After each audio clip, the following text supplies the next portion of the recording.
dari berharapnya hati itu kepada kita. Allahumma aftah lana hikmataka ya Allah.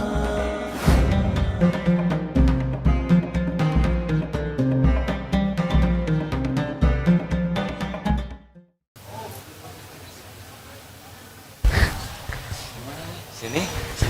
Bismillahirrahmanirrahim. Assalamualaikum warahmatullahi wabarakatuh. Alhamdulillahi rabbil alamin, alladzi khalaqal mauta wal hayata liyabluwakum ayyukum ahsanu amala wa huwal azizul ghafur. Allahumma salli ala sayyidina Muhammad wa ala alihi wa ashabihi ajma'in. Hadirin, malam ini adalah malam ke 11. Masya Allah. Memanah akan efektif kalau jelas target. Pergi tidak jelas tujuannya, pasti akan banyak kesia-siaan. Kirim paket tidak jelas alamatnya, tidak akan sampai. Hidup ini harus jelas mau apa, itu dulu. Hidup ini dibatasi oleh ajal. Kita belum tentu panjang umur. Tidak ada jaminan kita akan hidup lama di dunia ini. Ada 3 kebahagiaan yang harus kita perjuangkan. Di dunia bahagia, di kubur, di alam barzah bahagia, dan di akhirat bahagia. Jadi tujuannya harus jelas. Mau apa hidup? Mau bahagia. Bahagia di dunia itu apa namanya? Hayatan thayyibah. Ini sudah sering diulang-ulang. Bahagia tidak identik dengan harta. Harta, gelar, pangkat, jabatan, popularitas, penampilan, pujian, semua itu casing, bungkus, bukan isi. Dunia ini kecil dan tidak ada harganya bagi Allah, sehingga dibagikan kepada siapapun yang Allah kehendaki sesuka Allah. Mau penjahat bikin kaya, kaya saja. Orang yang durjana sekalipun, mafia, gangster, kasih triliun saja. Orang yang tidak beriman dikasih cantik saja, terserah Allah. Kasih ganteng, mau populer. Hitler, orang segitu kejamnya, mau cetung, kasih jabatan kepala negara. Karena dunia ini pasti berakhir, tidak dibawa kemana-mana. Benar? Istana Negara Indonesia, Belanda jauh-jauh menjajah, membangun istana, mati semuanya. Istananya awet. Jepang datang 3,5 tahun, mati juga, istana awet. Dan selanjutnya presiden pertama meninggal, kedua ya bergiliran. Termasuk kita udah punya presiden belum sekarang? Kan? Yang mana presiden kita? Saya rada tidak mengikuti polatak politik ya. Lagi Ramadan. Baik yang sekarang masih dan yang akan datang pasti berakhir jabatannya dan pasti pada waktunya meninggal. Termasuk yang ceramah ini juga. Jadi dunia ini hanya mampir. Ingat itu baik-baik. Hanya mampir. Bukan di sini tempat kita. Di sini adalah tempat mampir berbekal supaya kita bisa pulang. Nenek moyang kita, Nabi Adam dan Siti Hawa, asli orang sorga. Hanya ada episode saja, jadi mampir beranak pinak, nah kita sekarang di sini. Aslinya kita ini turunan ahli sorga. Bagaimana di dunia ini yang cuman sebentar, tidak tahu kapan akan mati? Sederhana, kalau kita nurut kepada Allah, Allah jamin segala keperluan kita. Begitu aja sederhananya. Kenapa Allah ciptakan kita dunia? Kalau Allah tidak boleh ditanya kenapa, tapi apa yang Allah kehendaki menciptakan kita di dunia ini? Kan bukan cuma kita, ada jin dan manusia. Wa ma khalaqtul jinna wal insa illa liya'budun. Jin, manusia beda dengan malaikat. Malaikat tidak ada jeleknya sama sekali, itu baik semuanya. Kalau setan tidak ada baiknya sama sekali, itu bagian jelek semuanya. Kalau kambing sebagian bagian rezeki kita, ya. Makhluk selain kita ada pepohonan, ada binatang, mereka tidak pesen. Jadi kita dengan kambing itu sebetulnya sama-sama apa? Bapak-bapak dengan kambing, coba persamaannya ada berapa? 3. 1, sama-sama ciptaan Allah. 2, sama-sama tidak milih jadi kambing atau jadi orang. Yang ketiga,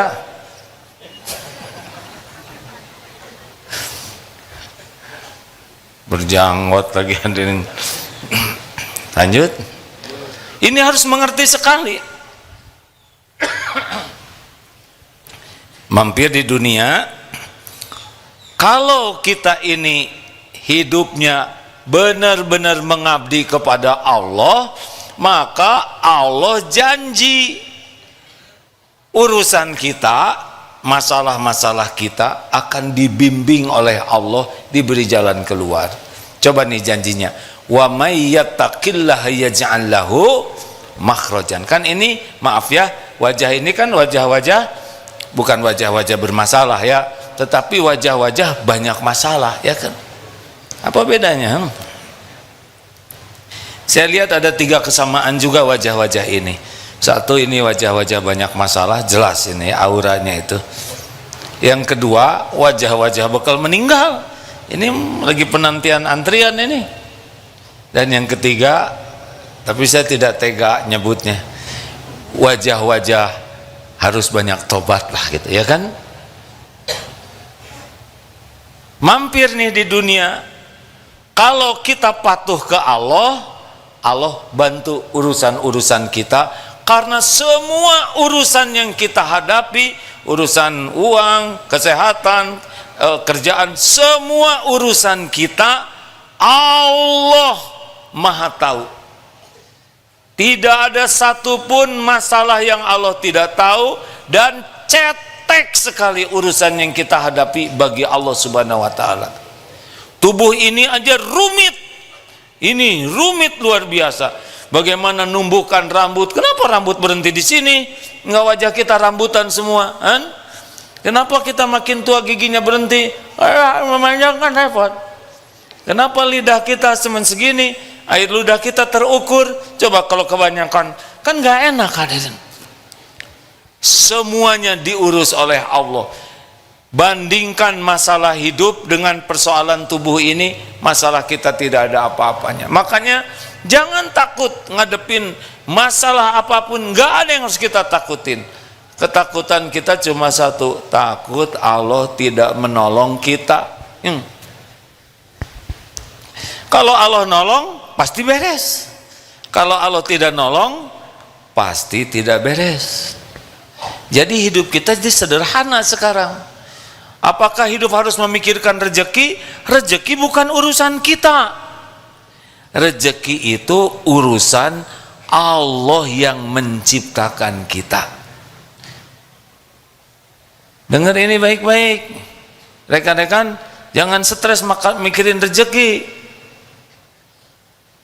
Kita diciptakan sudah lengkap dengan rezekinya. Wa ma min dabatin fil ard illa 'alallahi rizquha.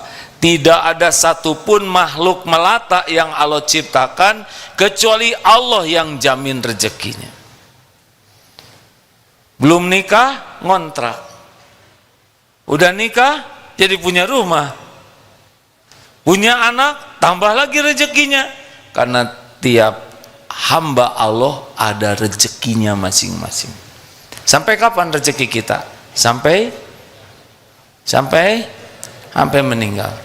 Di rahim ibu, boro-boro mikir rezeki, otak juga belum jadi, rezekinya sudah ada. Jawab hadirin, jangan bikin emosi, ini Ramadan ya. Waktu di rahim rezeki kita ada, cukup. Mana yang hebat? Janin nyari rezeki, rezeki ngedeketin janin. Jawablah hadirin. Egi, kamu udah sering dengar ceramah ini, diam ya. Jamaah, beres 9 bulan, nggak ribet.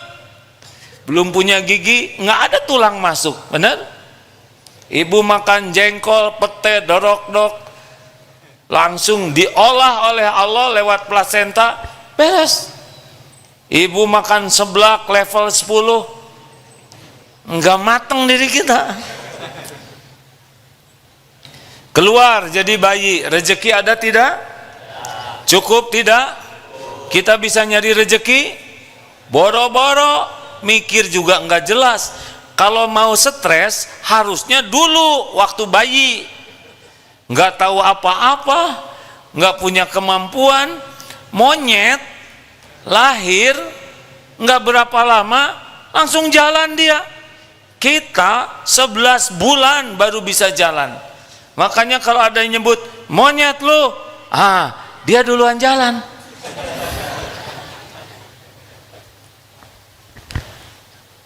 Demi Allah cukup. Sampai detik ini cukup, benar? Jangan takut tidak punya rizki, takut tidak punya keyakinan Allah yang menjamin rizki. Di sana masalahnya. Jadi bukan masalah rezeki, masalah yakin tidak. Kalau yakin, ana inda dhanni abdi bi, aku sesuai prasangka hambaku. Yakin Allah bakal memberi, diberi. Wa may yatawakkal 'ala Allah fahuwa hasbuh. Barang siapa yang hatinya yakin Allah lah satu-satunya pemilik, penguasa, penentu, dan kita pasrahkan diri kita, fahuwa hasbuh, pasti Allah cukupi. Demi Allah akan cukup. Nggak penting jadi orang kaya, yang penting tiap perlu ada atau cukup? Cukup. Perlu 2 juta, ada 2.000 stres. Bukan ada yang penting, bukan banyak. Orang kaya belum tentu hidupnya merasa cukup, tapi orang yang cukup pasti cukup. Kaya lagi, dasar pengen Egi ini. Nggak penting kaya harta, kaya hati penting, kaya ilmu penting, kaya pengalaman penting. Kalau harta cukup. Yang bikin bahagia tuh bukan kaya, tapi cukup. Orang kaya belum tentu hidupnya merasa cukup. Jangan takut tidak punya rezeki, tapi takut tidak barokah rezekinya. Ini udah dikasih nih jatahnya, tapi ada yang jalannya maling, ada yang jalannya nipu, ada yang jalannya korupsi, ada yang jalannya jual diri, ada yang jalannya batil. Ketemu dengan rezeki dari Allah, tapi haram. Ini yang bahaya. Kita ketemu, pasti ketemu. Kalau Allah nggak ngasih rezeki, terus gimana kita? Buktinya sambil ngeluh nafas. Lah nafas rezeki dari Allah. Minum. Saya 62 tahun hidup, belum pernah sehari pun Allah tidak ngasih minum. Minum terus. Tidak tahu mata airnya di mana, tidak tahu siapa yang menimba, mensterilkan, pH-nya jadi 7, demi Allah ketemu tiap hari. Karena kalau nggak dikasih minum, nggak bisa beribadah dengan benar. Jangan takut. Adik-adik, kerja niatnya benar, lillahi ta'ala, lurus-lurus saja, jujur. Orang yang jujur pasti mujur dan makmur. Ketemu, nggak akan kemana-mana. Jangan takut tidak punya rizki, takut tidak punya syukur. Tugas kita bukan mikirin rezeki, mikirin syukur atau tidak. Berapa banyak hidup yang menderita bukan karena kurang karunia, tapi kurang syukur.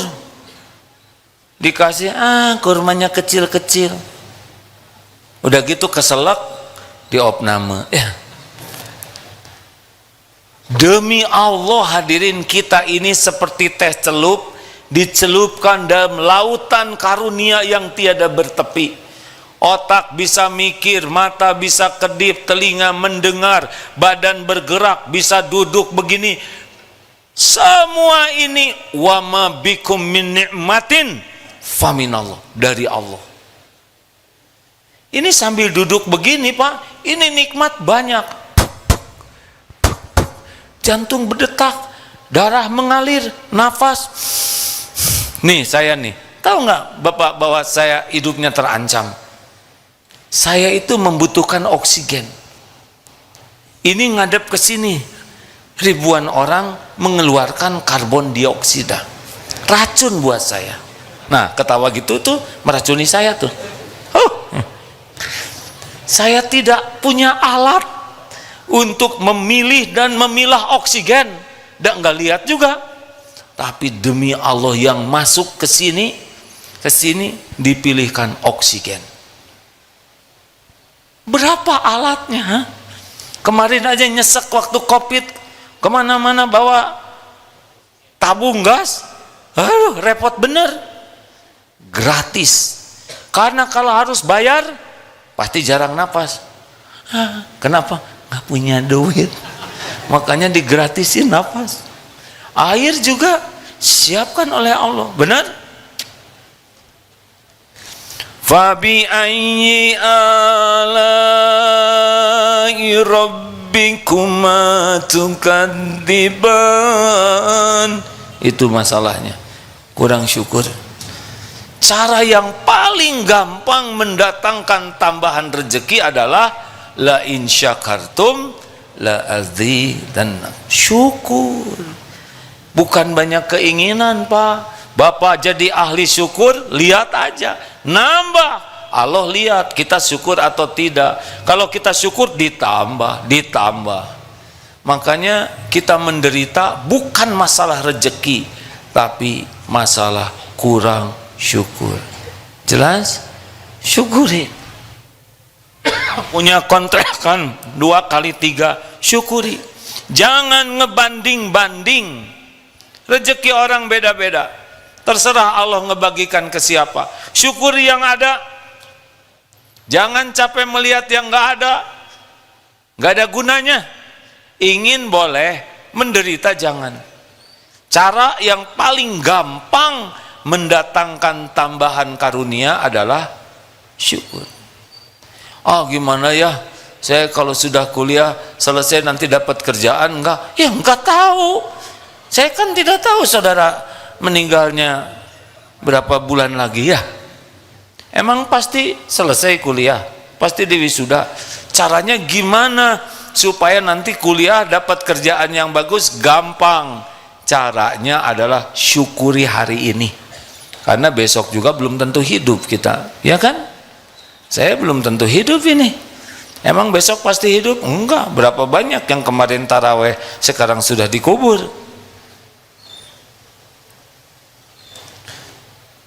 Jangan takut tidak punya rezeki, takut tidak punya sabar kalau lagi disempitkan. Rezeki itu sesuka Allah, dibuka, disempitkan, dimudahkan, disulitkan, diambil, itu cuma satu yang melakukannya, Allah subhanahu wa ta'ala. Sesuka Allah, dan bagi kita sama saja, semuanya ladang amal. Hidup ini sepenuhnya ujian. Giliran disempitkan, ya sudah jalanin saja. Penghasilan saya tidak ada gara-gara COVID kemarin, sehingga kami harus makan tabungan. Lah, tabungan yang nyiapkan siapa? namanya mantab, makan tabungan. Nggak usah ragu-ragu hadirin, keluarin aja tabungan. Tabungan saya habis, jadi saya sekarang gimana? Saya harus ngejual sepeda, ngejual HP, jaket. Namanya manset, makan aset. Jual, nggak usah berat. Itu juga rezeki. Saya sudah sampai ngejual ember segala, jual. Daripada minta-minta, jual. Kalau ini dijual nanti saya bagaimana? Kalau nanti ada umur, nanti ada rezekinya. Gini nih cara ngejawabnya. Dulu yang ngasih rezeki siapa? Jawab. Sekarang yang ngasih rezeki siapa? Besok lusa kalau ada umur yang ngasih rezeki siapa? Sama yang ngasihnya. Gimana bensin naik, dari dulu juga naik. Rezeki mah dari Allah. Gimana dolar makin naik? Punya enggak? Enggak punya. Gimana bisa enggak menurut dolar di bawah 10.000? Bisa. Itu perkara sederhana. Tinggal simpen dolar, simpen di atasnya 10.000, beres. Hadirin, janganlah liar. Tenang ya, jangan keluh kesah. Kalau harus kita lagi sempit ya jalanin aja. Harus jual-jual, jual weh, nggak apa-apa. Jangan takut tidak punya rezeki, takut tidak punya ridho ketika rezekinya diambil oleh Allah. Ada waktunya kita ini diambil. Kadang motor, kadang rumah. Udah capek-capek ngebangun nyicil, ada yang sakit harus jual aja, nggak apa-apa. Terus kami gimana dong? Ya ngontrak. Masa dulu saya punya rumah, sekarang dah sama aja, berteduh. Punya rumah tuh bukan tanda kemuliaan. Sahabat Nabi juga yang ahlu sufah tidak punya rumah, tidak kurang kemuliaannya. Di Swiss 94% rakyatnya tidak punya rumah, ngontrak semua. Nggak usah sok gaya, biasa-biasa aja. Kalau nanti diambil, belajar dari tukang parkir. Banyak mobil tidak pernah sombong, ganti-ganti mobil, cuek aja, dingin. Diambil sampai habis, nggak ada yang sedih tuh, senyum we. Sampai habis itu tempat parkir, nggak ngepek sama sekali. Tahu kenapa? Tahu kenapa? Karena hanya tertitipi, tidak merasa memiliki. Biasa we hidup mah. Selesai. Saya juga meninggal, udah selesai. Kalau jadi dikubur di eko pesantren, pasti yang dibawa cuma kain kafan, nggak ada yang dibawa. Tapi mudah-mudahan semua ini jadi teman dikubur nanti. Iya, kan yang jadi teman cuma 3. Ilmu yang manfaat, nih ceramah ini nih, ini teman saya nih nanti dikubur. Amalkan ya, amalkan, sing ikhlas. Oh nggak mau nanti dapat pahala. Dasar pelit ya mah. Saudara nggak kurang pahalanya. Kenapa saudara nggak mau tahajud? Nggak, pelajaran dari si enak aja, saya yang tahajud dia dapat pahala. Atau nggak apa-apa. Nah bukan pahala saudara yang dipindahin. Amal jariah, wakaf nih, yang sholat di karpet ini. Ingat dulu yang pertama kali wakaf di Masjid Darut Tauhid tahun 94. Seorang suami yang istrinya meninggal, ngasih uang dulu ratusan juta, tuh besar sekali ya. Ternyata ini tanda cinta saya ke istri saya jual rumah dan saya wakafkan. Insya Allah tiap ada yang sholat di sini, pahala untuk istrinya mengalir dan pahala untuk beliau. Itu cerdas, nggak dibawa dunia ini. Siapa yang bawa? Di daerah sini sudah banyak sesepuh kita yang sudah pulang. Yang dibawa cuman amal. Dan yang ketiga, anak yang soleh yang mendoakan orang tuanya. Tapi jangan, anak kalau sudah meninggal bapak doakan ya. kamu dididik habis-habisan, nggak boleh gitu. Nanti kata anak, papa mah investasi. Jangan, sing ikhlas saja. Jangan takut tidak punya rezeki, tapi takut tidak punya ridho kalau pas giliran diambil. Dan yang terakhir, jangan ribet dengan rezeki orang lain. Jangan membanding-banding. Tiap orang punya kapling takdir masing-masing. Jangankan seangkatan, sekampung, seibu sebapak aja beda-beda rezekinya. Jangan capek mikirin rezeki orang. Sama rezeki tetangga, rezeki teman, rezeki adik, kakak, sama, yang ngasihnya adalah Allah. Kalau mau tinggal minta ke Allah, nggak usah mikirin kenapa dia punya TV gede gitu. Kalau saudara nggak kebeli, deketin TV yang ada, jadi gede. Nggak ada ribet-ribetnya. Nanti lebaran lihat, kita kumpul, ya kan? Nggak usah pakai sombong, nggak usah pakai ria, semuanya milik Allah. Ada seorang bapak-bapak pensiun 58 tahun, rumahnya di Perumnas. Bu, maafkan saya. Apa yang harus dimaafkan, Pak? Hari ini hari pensiun. Terus apa yang kurang? Saya tidak bisa membelikan rumah yang bagus. Satu-satunya di Perumnas ini yang rumahnya masih ori, belum dibangun, di robah-robah, cuman rumah kita. Yang lain udah bagus. Bukan nggak pengen, Bu, tapi saya nggak ada uangnya buat nggak bangun. Pak, nggak boleh bicara begitu. Itu kufur nikmat. Alhamdulillah, orang tidak punya rumah, kita punya. Orang masih nyicil, kita sudah lunas. Orang tidur di tenda, kita berteduh. Ya tapi kan kecil, Bu, sederhana. Pak, alhamdulillah dikasih rumah sederhana gini. Satu, ibu jadi susah sombongnya. Apa yang mau disombongin? Bersih hati ibu.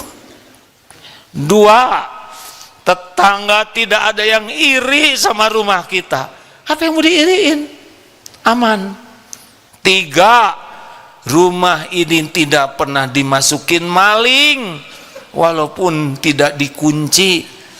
Sekalinya maling masuk, prihatin.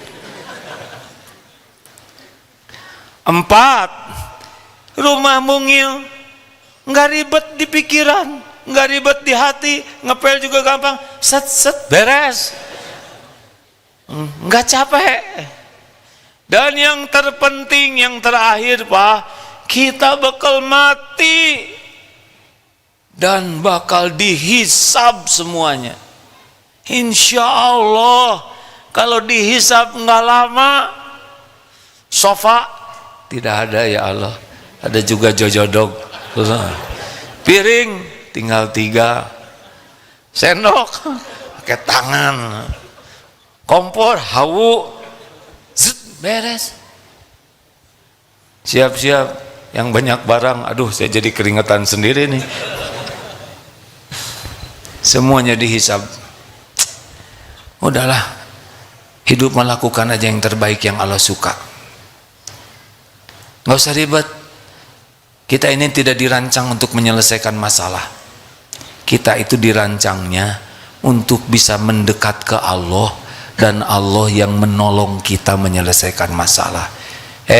Para lelaki, bapak-bapak, jawab, Pak. Mau punya istri yang nurut? Kalau mau, kalau tidak harus jelas nih, ya. Istri yang hormat sama suami mau? Gimana caranya? Dinasehatin, nggak mempan. Istri udah tahu modal bapak, mau nasihat apa? Hah? Kalian harus bertakwa kepada nggak mempan, Pak. Istri udah tahu modal bapak, mau nasihatin anak, nasihat apa? Anak-anak udah tahu modal bapak. Hah? Kalian harus belajar ngaji, anak-anakku. Anak tahu bapak Iqra jilid 2, ya kan? Cara yang paling gampang agar istri bisa nurut bisa baik ke suami, bapak jadi suami yang bertakwa, jadi suami yang disukai Allah. Karena suami tidak bisa membulak-balik hati istri, nggak bisa. Mau ngomong apa juga tetap kalah, ya kan? Halo? Kayak baru kepikir gini. Kalau bapak disukai Allah, Allah yang ngebulak-balik hati istri. Udah, sederhanakan aja. Mikir semua. Apa bedanya ujian hidup dengan ujian sekolah? Kalau ujian sekolah, persamaannya, ujian itu dirancang untuk menaikkan derajat. Sama hidup juga. Persamaan kedua, ujian sekolah dengan ujian hidup, dua-duanya udah diukur. Tidak mungkin ujian SD pelajaran SMA, nggak usah dikerjain. Karena guru zolim, ya kan? Perbedaannya adalah solusinya. Kalau ujian sekolah diserahkan ke guru, misalkan begini, duhai guruku, di ruangan ini hanya engkaulah yang paling pintar. Ini semua soal engkau sudah mengetahui jawabannya. Duhai guru yang baik hati, saya serahkan semua soal ini kepadamu. Kata guru, baiklah murid, keluar. Nah, kalau urusan ujian sekolah diserahkan ke guru, dikeluarin Pak. Tapi kalau urusan hidup dikerjain sendiri, kita yang stres. Harusnya ya hayyu ya qayyum. Ini doa Rasulullah nih untuk putrinya. Ya hayyu ya qayyum, duhai Allah yang maha hidup, yang mengurus alam semesta ini sendiri terus menerus, tidak memerlukan bantuan siapapun. Allah mengurus jagat ini dengan rahmatmu, birahmatika astaghits, tolonglah saya, wa aslih li sya'ni kullah, perbaiki urusan saya seluruhnya, wala takilni ila nafsi tarfata ainin, dan jangan serahkan kepada saya walaupun sekejap mata. Itu rahasianya. Yakin ke Allah, sempurnakan ikhtiar, sempurnakan doa, pasrahkan total, nanti akan dibimbing oleh Allah. Dan ini hanya bisa dimiliki oleh orang yang beriman dan beramal soleh.